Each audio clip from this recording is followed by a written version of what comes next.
Hello guys, welcome back to my YouTube channel में जन पाकिस्तान से आसिफ इंडिया से। आज हम रिएक्शन करने वाले हैं पीरे कामिल बाय उमेरा अहमद की नोवेल के ऊपर ऑडियो वर्जन में। नावल आप तो कह रहे थे नावल किसी ये दास्तान पे बनते हैं, दास्तान वो अलग है। नावल जो है ना भाई, वो किसी भी मूवीज किसी भी नावल के ऊपर ही बनती है। और ये आप लोगों की बहुत रिक्वेस्ट थी मायरा आपी की, तो वही खैर है भाई, जो भी है। अच्छा जी, आप लोगों की बहुत रिक्वेस्ट आ रही थी कि पीरे कामिल के ऊपर जो है ना आप अपनी वीडियो लेके आए, तो हम ये वीडियो लेके आ चुके हैं। इसका हम पार्ट करेंगे, पार्ट 1। इस तरह हम पार्ट करके इसकी अगर अच्छा रिस्पॉन्स आया तो भाई ये 1 घंटे का नावल है। 1 घंटे का, तो हम हर दिन जो है ना इसका मतलब 1-2 दिन छोड़ के एक पार्ट लेके करेंगे। अगर हम बाकी करते रहे साथ में लेंगे। हाँ, तो हम इसके ऊपर आज रिएक्शन करने वाले हैं। इसकी थोड़ी सी हम इंट्रो बता देते हैं। ये पीर कामिल जो है नोवेल, ये उमेरा अहमद ने लिखी है और ये 2004 में पब्लिश हुई थी उर्दू में, और उसके बाद उसको 2011 में इंग्लिश में पब्लिश किया गया। और ये किसके ऊपर है? इमाम हाशिम और Salar Sikandar with an IQ of more than 150 page. तो हम इसके ऊपर सुनने वाले हैं आपके साथ। तो चलते हैं वीडियो की तरफ। अगर आप हमारे चैनल पे नए तो चैनल को सब्सक्राइब कर दें। मैंने नावल बहुत सारे पढ़े हैं, उसमें 10th क्लास में 12th में मैंने हम लोगों ने भी पढ़े हैं। तो पीरे कामिल अभी हम सुनने वाले हैं ऑडियो कैसा नॉवेल है इसका, क्या वर्जन लिखा है नॉवेल में। में। Let's play the video. Peer-e Kamil Umera Ahmed का एक मशहूर नॉवेल, जो अब आप सुन सकते हैं ऑडियो में भी।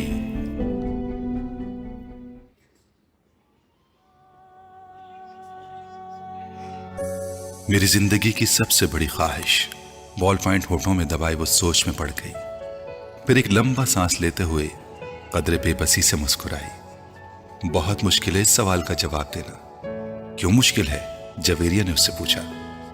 क्योंकि मेरी बहुत सारी ख्वाहिशात हैं और हर ख्वाहिश मेरे लिए बहुत अहम है, उसने सर झटकते हुए कहा। वो दोनों ऑडिटोरियम के अकबी हिस्से में दीवार के साथ जमीन पर टेक लगाए बैठी थीं। एफएससी क्लासेस में आज उनका 8वां दिन था और उस वक्त वो दोनों फ्री पीरियड में ऑडिटोरियम के अकबी हिस्से में आकर बैठ गई थीं। नमकीन मूंगफली के दानों को एक एक करके खाते हुए जवेरिया ने उससे पूछा, तुम्हारी जिंदगी की सबसे बड़ी ख्वाहिश क्या है इमामा? इमामा ने कदर हैरानी से उसे देखा और सोच में पड़ गई। पहले तुम बताओ, तुम्हारी जिंदगी की सबसे बड़ी ख्वाहिश क्या है? इमामा ने जवाब देने के बजाय उल्टा सवाल कर दिया। पहले मैंने पूछा है, तुम्हें पहले जवाब देना चाहिए। जवेरिया ने गर्दन हिलाई। अच्छा ठीक है, मुझे और सोचने दो। इमामा ने फौरन हार मानते हुए कहा, मेरी जिंदगी की सबसे बड़ी ख्वाहिश। वो बड़बड़ाई। एक ख्वाहिश तो यह है कि मेरी जिंदगी बहुत लंबी हो, उसने कहा। क्यों? जवेरिया हंसी। बस 50-60 साल की जिंदगी मुझे बड़ी छोटी लगती है। कम से कम 100 साल तो मिलने चाहिए इंसान को दुनिया में, और फिर मैं इतना सब कुछ करना चाहती हूँ। अगर जल्दी मर जाऊंगी तो फिर मेरी जिंदगी की सारी ख्वाहिशात अधूरी रह जाएंगी। उसने मूंगफली का एक दाना मुंह में डालते हुए कहा। अच्छा और? जवेरिया ने कहा। और ये कि मैं मुल्क की सबसे बड़ी डॉक्टर बनना चाहती हूँ, सबसे अच्छी आई स्पेशलिस्ट। मैं चाहती हूं कि जब पाकिस्तान में आई सर्जरी की तारीख लिखी जाए तो उसमें मेरा नाम टॉप ऑफ द लिस्ट हो। उसने मुस्कुराते हुए आसमान को देखा। अच्छा, और अगर कभी तुम डॉक्टर ना बन सकी तो? जवेरिया ने कहा। आखिर ये मेरिट और किस्मत की बात है, ऐसा मुमकिन ही नहीं है। मैं इतनी मेहनत कर रही हूं कि मेरिट पर हर सूरत आऊंगी। फिर मेरे वालिदैन के पास इतना पैसा है कि मैं अगर यहाँ किसी मेडिकल कॉलेज में ना जा सकी तो वो मुझे बैरून मुल्क भिजवा देंगे। फिर भी अगर कभी ऐसा हो कि तुम डॉक्टर ना बन सको तो? हो ही नहीं सकता। ये मेरी जिंदगी की सबसे बड़ी ख्वाहिश है और मैं इस प्रोफेशन के लिए सब कुछ छोड़ सकती हूँ। ये मेरा ख्वाब है और ख्वाबों का भला कैसे छोड़ा जा सकता है? इम्पॉसिबल।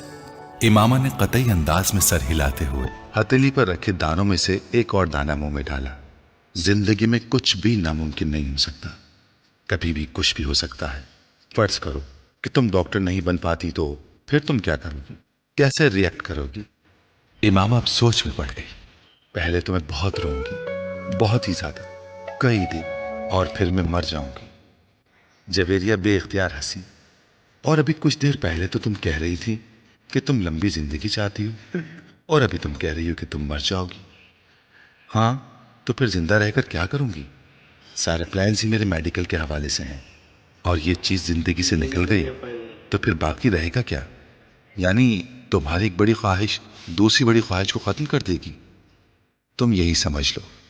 तो फिर इसका मतलब तो यही हुआ कि तुम्हारी सबसे बड़ी ख्वाहिश डॉक्टर बनना है, लंबी जिंदगी पाना नहीं। तुम कह सकती हो। अच्छा, अगर तुम डॉक्टर ना बन सकी तो फिर मरोगी कैसे? खुदकुशी करोगी या तबई मौत? जवेरिया ने बड़ी दिलचस्पी से पूछा। तबई मौत ही मरूंगी, खुदकुशी तो कर ही नहीं सकती, इमामा ने लापरवाही से कहा। और अगर तुम्हें तबई मौत ना आ सकी तो मेरा मतलब है जल्द ना आई तो फिर तुम डॉक्टर ना बनने के बावजूद भी लंबी जिंदगी गुजारोगी। नहीं, मुझे पता है कि अगर मैं डॉक्टर ना बनी तो फिर बहुत जल्द मर जाऊंगी। मुझे इतना दुख होगा कि मैं तो जिंदा रह ही नहीं सकूंगी।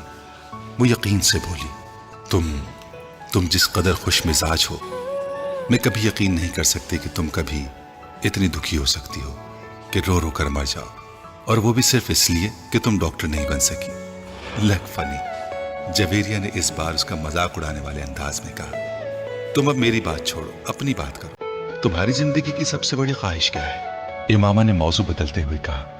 रहने दो। क्यों रहने दूं? बताओ ना, तुम्हें बुरा लगेगा। जवेरिया ने कुछ हिचकिचाते हुए कहा। इमामा ने गर्दन मोड़कर हैरानी से कहा, मुझे क्यों बुरा लगेगा? जवेरिया खामोश रही। ऐसी क्या बात है जो मुझे बुरी लगेगी? इमामा ने अपना सवाल दोहराया। बुरी लगेगी, जवेरिया ने मध्यम आवाज में कहा। आखिर तुम्हारी जिंदगी की सबसे बड़ी ख्वाहिश का मेरी जिंदगी से क्या ताल्लुक है कि मैं इस पर बुरा मानूंगी? इमामा ने इस बार कदरे उलझे हुए अंदाज से पूछा। कहीं तुम्हारी ख्वाहिश ये तो नहीं कि मैं डॉक्टर ना बनूं? इमामा को अचानक याद आया। जवेरिया हंसती। नहीं, जिंदगी सिर्फ एक डॉक्टर बन जाने से कहीं ज्यादा अहमियत की हामिल होती है। उसने कुछ फलसफियाना अंदाज में कहा। पहले बुझवाना छोड़ दो और मुझे बताओ। इमामा ने कहा। मैं वादा करती हूं मैं बुरा नहीं मानूंगी। इमामा ने अपना हाथ उसकी तरफ बढ़ाते हुए कहा। वादा करने के बावजूद तुम मेरी बात सुनने पर बुरी तरह नाराज होगी। बेहतर है हम कुछ और बात करें, जवेरिया ने कहा। अच्छा, मैं अंदाजा लगाती हूँ तुम्हारी इस ख्वाहिश का ताल्लुक मेरे लिए किसी बहुत आम चीज से है, राइट? इमामा ने कुछ सोचते हुए कहा। जवेरिया ने सर हिलाया। अब सवाल ये पैदा होता है कि मेरे लिए कौन सी चीज इतनी अहम हो सकती है कि मैं वो बात करते करते रुक गई। मगर जब तक मैं तुम्हारी ख्वाहिश की नौयत जान नहीं लेती मैं कुछ भी अंदाजा नहीं कर सकती। बता दो जवेरिया, प्लीज। अब तो मुझे बहुत ही ज्यादा तजस्सुस हो रहा है। उसने मिन्नत की।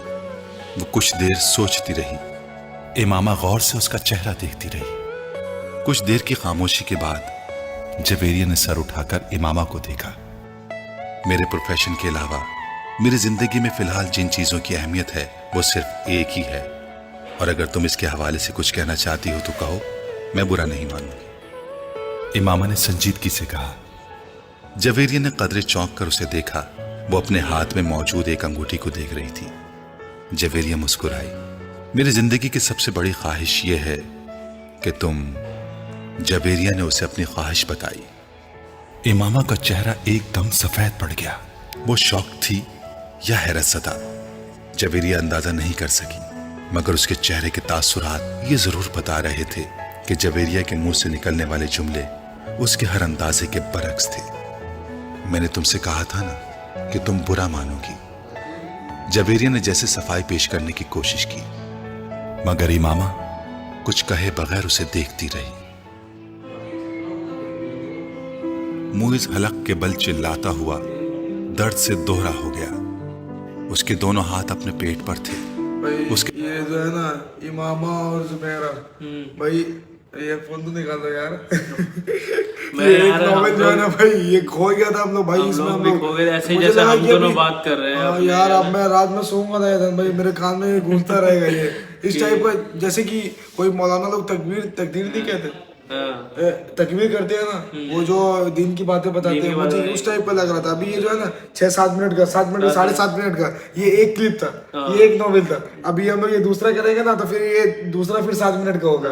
मैं इसलिए आपको रोका। अच्छा, लेकिन हम लोग खो गए थे इतना, मुझे पता ही नहीं चला ये 7 मिनट क्यों चला गया। हम लोगों का जो है ना, ऐसे मुझे ऐसे फील हो रहा था जैसे मैं और ये बैठे हुए और मैं इसके साथ बात कर रहा हूँ, और यार मेरे रोंगटे खड़े हो रहे हैं, मजा अब देखिए खा रहे हैं साथ में, सवाल में जवाब कर रहे हैं, ऐसे नॉर्मली जैसे हम लोग बैठ के बातें कर रहे होते हैं। ये बहुत जबरदस्त यार स्टोरी। ये मामा और जुबैरा नहीं, मामा और जवेरिया ये दोनों अपने फ्यूचर के बारे में डिस्कस कर रही है। डॉक्टर के डॉक्टर ये कह रही है भाई कि मैं डॉक्टर नहीं बनी तो मैं जल्दी मर जाऊंगी, और मुझे एक लंबी जिंदगी चाहिए, और फिर मामा को चाहिए लंबी जिंदगी, और उसको भी मेरे ख्याल से ये दोनों मेडिकल कॉलेज के, तो दोनों को ही डॉक्टर बनना है। तो एक कह रही है कि मैं 100 साल जिंदगी जीना है, मेरे अपने ख्वाब पूरे करने हैं, और मेरे मुल्क में नाम होना चाहिए। और जवेरिया का कहने का मतलब ये है कि मैं जो है डॉक्टर बनना चाहती हूँ, डॉक्टर बनूंगी तो मेरी आगे जिंदगी है, वरना मैं जल्दी। वो कह रही है कि भाई अंगूठी का कुछ कह रहे थे, अंगूठी का कोई सवाल था, मुझे लग रहा कोई रिश्ता वगैरह की बात थी। वो मुस्कुरा दिया, हो सकता है उसका एंगेजमेंट वगैरह हुआ होगा, है ना। उसको वो कह रही थी मेरे एक और जीने की वजह ये है। वो तो वही होगी ना भाई। लेकिन ये बहुत अच्छी है पीरे कामिल, हमें बहुत अच्छा लगा इसका। ये एक स्टोरी थी ना, एक नॉवेल थी, स्टोरी नहीं है, नॉवेल है। स्टोरी और नॉवेल में भाई बहुत फर्क है। स्टोरी तो वो घटनाएं हुई। ये पीरे कामिल जो है ना, जो न्यू यूट्यूबर है, जो बिगिनर है, जो एक्टिंग करना चाहते हैं, वो इनकी पीरे कामिल को उठा के जो है ना, इसकी नॉवेल को अपने वीडियोस में ला सकते हैं, है नहीं भाई। हाँ, ये तो अगर इसके बाद सुनोगे, जैसे कि हम लोग बैठ गए, या 2 लड़की हो, दोनों साथ बैठ के स्क्रिप्ट रेडी करके अपना सारा वो बोलना पड़ेगा। हाँ, ये हो सकता है, तो ऐसे बन सकती है वीडियो। लेकिन बहुत अच्छा था, हम लोगों को बहुत मजा आया सुन के यार। आप लोगों को कैसा लगा? आप लोगों को भी अच्छा रिस्पॉन्स मिलना चाहिए यार। आप अगर रिस्पॉन्स अच्छा करेंगे तो हम लोग इसके और भी नॉवल पे लेके आएंगे। इसका अभी एक पार्ट किया, आगे हम इसको और लेके आएंगे, लेकिन थोड़ा टाइम लग जाएगा। लग रहा था मैं कान में लगाया हुआ था, लगा कि कोई मेरे को बता रहा है। वही मैं खुद, मेरा हालांकि कैमरे की तरफ ध्यान ही नहीं गया, मेरा सिर्फ ये था कि हम लोग ऐसे जैसे हम लोग बात कर रहे हैं, तो लग रहा था कि वाकई सुन रहे हैं, ऐसा लग रहा था, सुन रहे थे, एकदम पूरा रियल वाले फीलिंग आ रहा था। वही ना, ऐसे लग रहा था जैसे हम आपस में बात कर रहे हैं, उसको इस तरह की फीलिंग आ रही थी। अगर आप ईयरफोन लगा के, अगर ब्लूटूथ या हैंड फ्री लगा के सुनोगे तो फिर आप भी खो जाओगे इसमें, पक्की बात है ये। तो आपको हमारा वीडियो कैसा लगा आपने कमेंट करके लाजमी बताना है, और वीडियो को लाइक करना है, चैनल को सब्सक्राइब करना है, बेल आइकन दबाना बिल्कुल नहीं भूलना, और वीडियो पसंद आई हो तो अपने फ्रेंड फैमिली के साथ जरूर शेयर करना। और अगर आपको ये वीडियो बहुत पसंद आई है तो आपने कमेंट करके नीचे कमेंट करना है नेक्स्ट पार्ट प्लीज। तो फिर हम इसका नेक्स्ट पार्ट भी लेके आएंगे। तो थोड़ा सा टाइम लगेगा, 2 दिन लग जाएंगे आने में। हम लोग साथ बाकियों को भी लेके आ रहे हैं, तो आपका भी हम करते जाएंगे इंशाल्लाह। आपका अच्छा रिस्पांस होगा तो हम इसको और आगे कंटिन्यू करेंगे। तो ये तो हमारा आज का रिएक्शन वीडियो। मिलते हैं अपने नेक्स्ट वीडियो में, तब तक के लिए अल्लाह हाफिज।